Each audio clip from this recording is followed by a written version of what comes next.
Эти кадры, появившиеся накануне в соцсетях, вызвали вопросы у пользователей. Как они пишут, из-за праздничного режима в первой поликлинике Зеленодольска накануне принимал только один дежурный терапевт, и то до обеда. Сегодня мы отправились в Зеленодольск. Дверь в медучреждение, как видим, закрыта. Объявления об особом праздничном режиме нет. Не обязательно, что все работают, экстренно там тот по специалисту просто.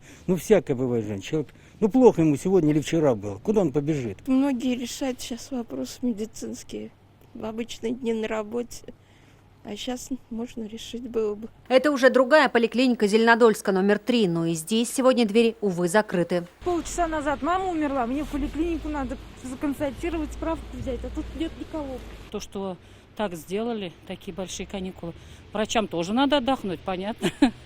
Но жителям и вообще, мне кажется, это большое неудобство. По словам жителей микрорайона, дозвониться в поликлинику, чтобы узнать режим работы этого учреждения, у них не получается. Поэтому, чтобы узнать, как принимают специалисты, нужно только лично сюда прийти. В Минздраве республики нам сегодня сообщили, в Зеленодольске помощь жителям оказывают 3 взрослые поликлиники. Одна, номер 4, работает каждый день в усиленном режиме. 2 другие в дежурном режиме сменяют друг друга через день. Вызовы принимаются по скорой.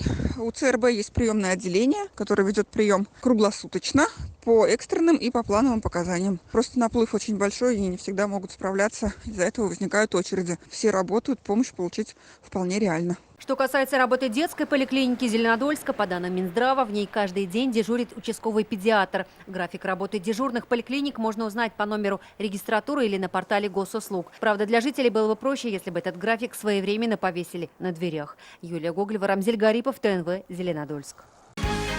Закажи рекламу на ТНВ. Телефон в Казани 5 705 100.